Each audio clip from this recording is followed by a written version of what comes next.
대체 이 사람은 왜 이럴까요? 하루가 멀다 하고 SNS를 올리고 자기가 잘못해놓고 뭐라고 하면 피해자 코스프레하고 나한테 관심 있는 듯 했다가 제가 좋다고 마음 표현하면은 한 발 빼고 이 사람 도대체 뭐가 문제죠?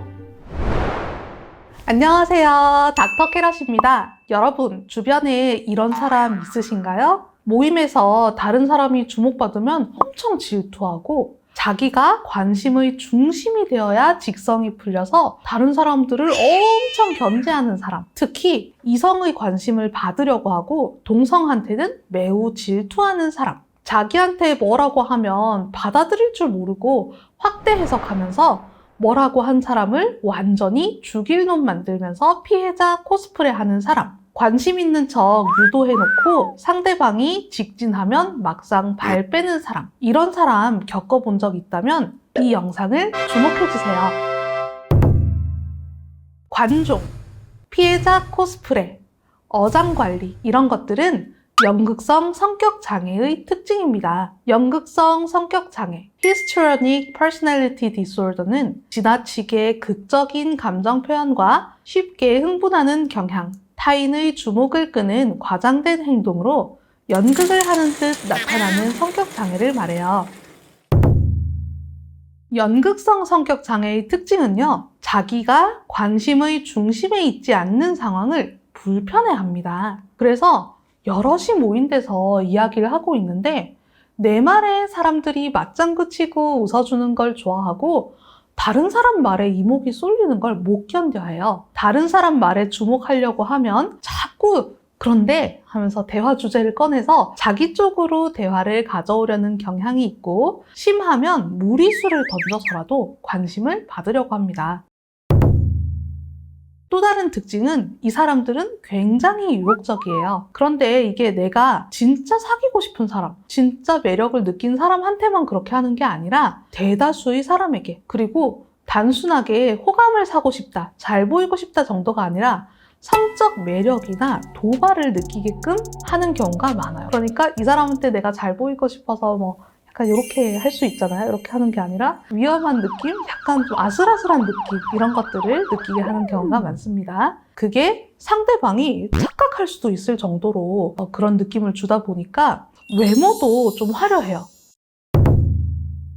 외모라는 거는 이 사람의 매력을 느끼는 데 있어서 제일 처음으로 딱 눈에 보이는 거잖아요. 그러니까 외모가 조금 뛰어나지 않아도 말하다 보면 매력을 느끼고 이런 게 아니라 외모부터 일단 관심을 잡아당기고 보기 때문에 외모를 많이 가꾸고 또 실제로 외모가 뛰어난 경우가 많습니다. 그래서 저는 옛날에 공부할 때 연극성 성격장애의 특징은 뛰어난 외모 이 부분을 읽으면서 아 나는 다른 건 몰라도 연극성 성격장애는 아니겠다 이렇게 생각을 했다는 진단명이 연극이라는 이유가 있겠죠. 연극 배우들은 몸짓과 표정을 통해서 감정을 전달해야 돼서 관객이 알 수 있게 과장되게 표현하잖아요. 감정 표현이 굉장히 인상적이면서 과장되어 있습니다. 예를 들어서 내가 수학 시험을 100점을 받고 싶은데 한 문제를 틀렸다. 강박성 성격 장애라면 내 완벽한 100점 계획에 이게 어떻게 된 변수인 거지? 이건 말도 안 돼. 이건 5점이야. 나 시험 완전 망했어. 이럴 거예요. 자기애성 성격 장애면 한 문제 틀린 걸로 엄청 자랑하겠죠. 100점 맞은 애가 옆에 있어도 나는 공부 하나도 안 해도 이 정도도 그냥 맞췄어. 계산 실수로 하나 틀렸지만 나는 난이도 높은 문제는 맞췄다고 이러면서 자랑을 하겠죠. 그런데 연극성 성격 장애는 어떻게 하냐면요. 이 하나의 5점이 내 발목을 잡았어. 난 항상 이렇게 눈앞에서 꺾여왔어. 저주받은 것 같아. 이런 식으로 굉장히 표현을 좀 과장되게 하는 거예요. 그래서 내 발목을 잡혔어. 이렇게 하고 있으면 옆에서 궁금하잖아요. 너무 걱정되고 무슨 일인데 그래? 이러면은 자세히 설명 안 해줘. 난 이렇게 꺾여버리고 만 거야. 자기한테 몰입하면서 인상적으로 표현은 하지만 표현에 있어서 세밀함이 결여되어 있고 핵심적인 내용이 안 나오고 감정만 계속 토로하는 형태의 의사소통이 많아요. 그래서 감정 표현이 깊숙하지가 않고 겉핥기식, 피상적이고 좀 빠르게 변합니다. 그래서 아 배고프다. 아, 내가 배고프다. 그러면은 우리가 일상적으로 대할 때 그냥 좀, 아, 배고프다. 이렇게 하지. 배고파. 이렇게 안 하잖아요. 그런데 이제 감정 표현이 그럴 때도 굉장히 이제 큰 거예요. 아, 배고파. 이렇게 하는데 누가 또 옆에서 그래? 그럼 밥 먹으러 갈까? 그러면 최고지. 막 이렇게 엄청 감정이 변화가 확확 빠르고 밝고 경쾌한 리액션. 밥 먹는 게 이 정도로 막 최고일 정도는 아니잖아요. 그런데 너무 크게 리액션을 하고 깊이가 부족한 거예요. 뭐 잘 생각해보고 말하는 게 아니고 그냥 뭐 할까? 좋아! 약간 이런 느낌이라서 상대방이 처음에는 이제 예쁜 애가 그렇게 하니까 너무 또 귀엽고 예쁘고 하지만은 자꾸 얘기를 하면 얘랑 약간 좀 진지한 그런 얘기가 안 와닿는 그런 느낌이 들고 좀 거북하게 만들 수가 있어요.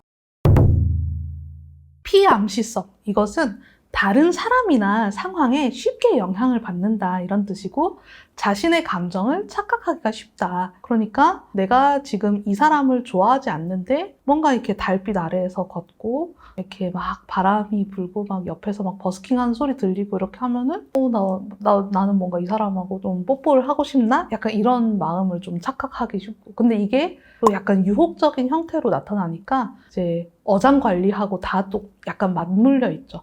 지금의 나의 감정이 이런 감정인가 하는 것도 착각하기가 쉽고 그 다음에 이 상황이 지금 이런 상황인가 하는 것도 좀 혼동하기가 쉽고 약간 그런 특성이 있어요. 그러다 보니까 스트레스를 받거나 할 때도 내가 힘들다. 힘든 건 힘든 거고 몸이 아픈 건 아픈 거 이렇게 돼야 되는데 힘들다. 그러면 몸이 아프다 해서 신체 증상이 나타나기도 쉬워요.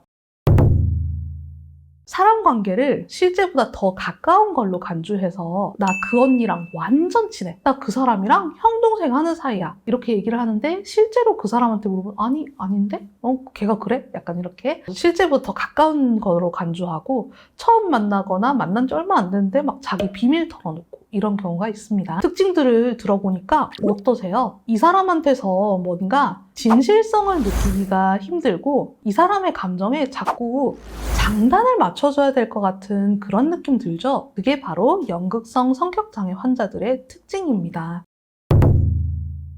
이런 연극성 성격장애는 감정의 과장이 있다 보니까 다양한 형태의 캐릭터가 많이 있었는데요. 정말 대표적인 예시로는 바람과 함께 사라지다의 스칼렛 오하라가 있습니다. 바람과 함께 사라지다에 나오는 스칼렛 오하라는 어릴 때부터 마을 청년들의 관심을 독차지하거든요. 나랑 파티에서 춤춰줘 스칼렛 이러는데 생각해보고 이러고 누구하고 춤출까? 막 이렇게 하는데 관심을 즐기면서도 한 사람하고 깊은 관계를 맺는 게 아니었어요. 그렇게 인기가 많고 나를 막 추종하는 사람들에 대해서 관심을 받으면서 즐거워하는데 마음에 둔 애슐리가 다른 여자랑 결혼한다 하니까 엄청 좌절하면서 그 여자 멜라니를 질투하고 공허함에 못 이겨가지고 자기가 사랑하는 남자가 아닌 마음에도 없는 다른 남자랑 막 충동적으로 결혼을 해버립니다. 남편이 죽고 경제적으로 또 어려워지니까 다른 남자를 유혹해가지고 다른 남자를 꼬셔가지고 결혼을 하고 그런 과정에서 또 진정한 사랑 이런 거를 깨닫지 못하는 그런 캐릭터죠. 그런데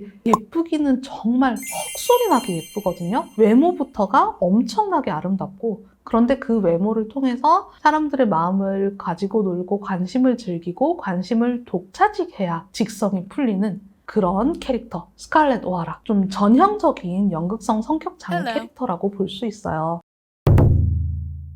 그런데 요즘에는 연극성 성격에 더해서 범죄성이 약간 섞인 캐릭터가 많이 나오는 것 같아요. 좀 대표적인 게 옛날에 드라마 작은 아씨들에 나오는 원상아라는 캐릭터가 있는데요. 원상아는 극중 서울시장 후보 박재상의 아내인데 자기가 엄청 아름답지만 아름다우면서도 푼수처럼 보여야 사람들이 좋아해요. 이러거든요. 그러니까 사람들이 원하는 모습이 뭔지를 알고 그 모습을 딱 연기를 하는 거죠. 그러니까 어떻게 해야 사람들이 좋아하고 나한테 관심을 주는지를 감각적으로 알고 있는 캐릭터. 그리고 김고은이 극중에 자기 딸 친구 언니예요. 그런데 솔직히 딸 친구 엄마도 아니고 딸 친구 언니면 좀 멀잖아요. 근데 그 상대한테 나는 뭐 외롭고 쓸쓸하고 전 친구가 필요했어요. 이런 얘기를 너무 TMI를 오픈하는 그런 모습이 나와요. 실제적인 친밀도보다 가깝게 여기고 너무나 인상적인 감정 표현을 하는 거죠. 남편이 이 원상한테 껌뻑 죽는 걸로 나오거든요. 남편한테 굉장히 이제 고혹적인 자태로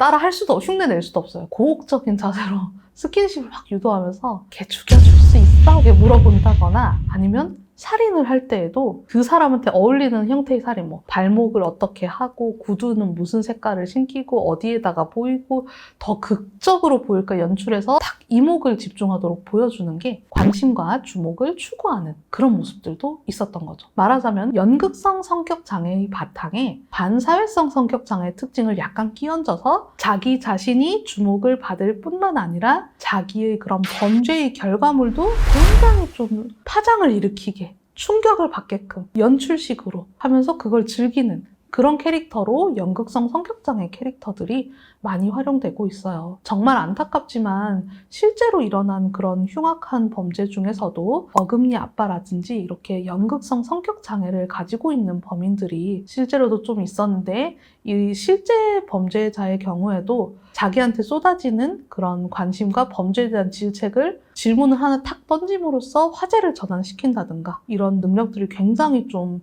안 좋게 탁월한 그런 모습을 보였거든요. 연극성 성격장애 환자들이 반사회적인 그런 범죄성을 띌 때는 또 굉장히 또 사회에 충격을 주는 그런 범죄를 일으키기도 하더라 하는 게 특징이기도 합니다.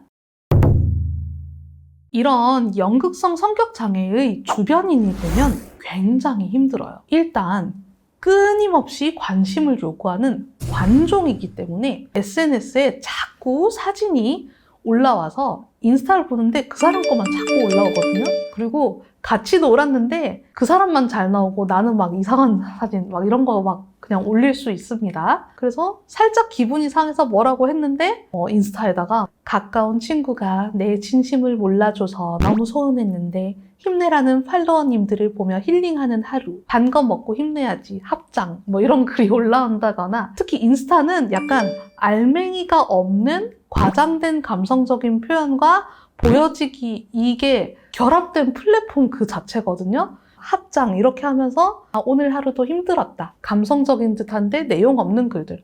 무슨 일인지 모르지만 힘내세요. 언니 무슨 일이에요? 이런 것들이 진짜 연극성 성격장애 환자분들이 원하는 그 관심 그 자체거든요. 계속 그런 글들을 올리고 일상에서도 인스타뿐만 아니라 일상에서도 인스타 모드로 소통을 한다 생각해보세요. 그러면 성격에 문제가 있는 거 맞죠? 그리고 어장관리, 관심, 밀당, 유혹을 즐기기 때문에 숨 쉬듯이 플러팅을 해요. 그런데 연극성 성격장애 환자들은 자신의 진정한 감정에는 관심이 없고 또 자기가 무슨 감정을 진정하게 느끼는지 잘 모르거든요. 자기가 하는 이런 행동이 상대한테는 나 진짜 너가 좋아, 나 우리 사귀어보고 싶다 이런 신호로 보일 수 있다는 걸 몰라요. 그래서 우리가 얘기를 하다가 밥 먹다가 막 너 손 크기 얼마야? 이렇게 손 대보고 이렇게 하는 거 내가 진짜 조금 관심 있고 사귀고 싶은 애한테만 해야 되잖아요. 근데 너 손 크기 얼마? 너 손 크기 얼마? 이렇게 하면 안 되잖아요. 근데 이렇게 손 맞대본 애들이 다 집에 가가지고 친구 생각만 한단 말이에요. 그러면 손 크기도 재보고 막 이렇게 하다가 어깨도 기대고 이렇게 하다가 너무 설레가지고 어느 날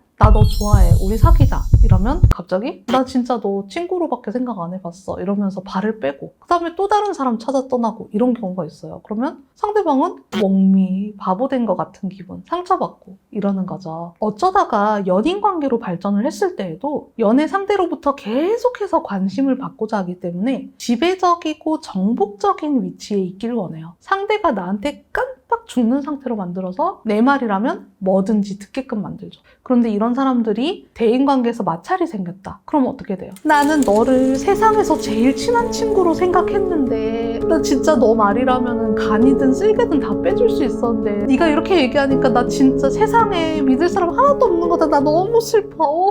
그러면 봐봐요. 상대의 생각보다 거리를 지나치게 친밀한 것으로 여기고 감정을 너무 과잉해서 표현하는데 상대방이 뭘 잘못했는지는 그 내용에 없고 그 다음에 상대방이 불만 가진 나의 잘못에 대한 피드백도 내용에 없어요. 그러니까 어떻게 되는 거예요? 피해자 코스프레. 엄청 막 닭똥 같은 눈물 흘리면서 우는데 막상 이제 그 잘못을 지적하거나 불만을 제기한 사람은 말을 막 못 꺼내고 이제 입을 닫아야 되는 분위기. 이렇기 때문에 상대방이 굉장히 답답해집니다. 여러분, 듣기만 해도 내 주변에 이 사람 이렇게 생각하면서 조금 마음이 답답하셨을 수도 있을 것 같아요. 그럼 이러한 연극성 성격장애의 치료는 어떻게 할까요? 영화 바람과 함께 사라지다의 결말을 보면은 스칼렛 오하라가 굉장히 강인하고 성숙한 여장부의 모습으로 우뚝 서면서 영화가 마무리돼요.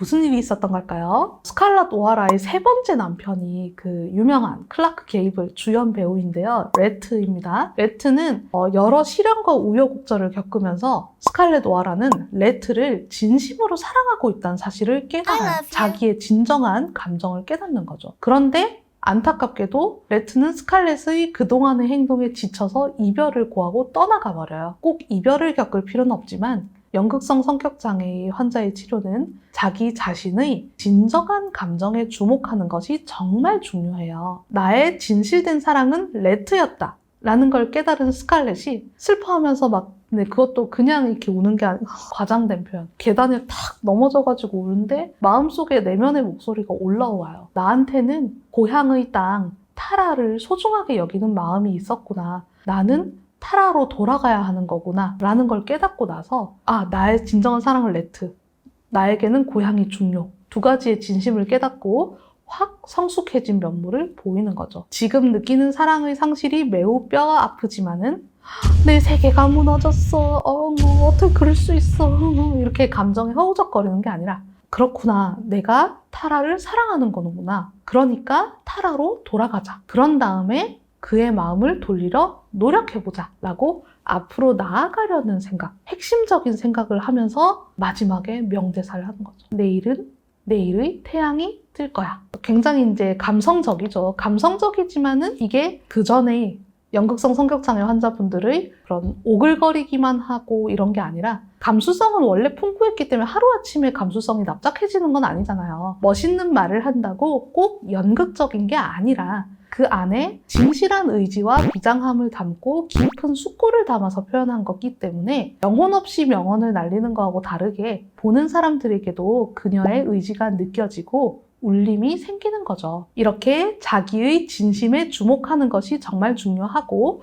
그 밖에도 충동과 변덕을 조절하기 위한 노력, 관심에 대한 집착을 내려놓기, 이런 것들을 연습하면서 좋은 치료자를 만나서 꾸준한 상담 치료를 받는다면 좋아질 수 있습니다. 네, 오늘 영상 재밌게 보셨다면 구독과 좋아요, 알림 설정까지 부탁드립니다. 그럼 저는 다음에 더 유익한 영상으로 찾아뵐게요. 안녕!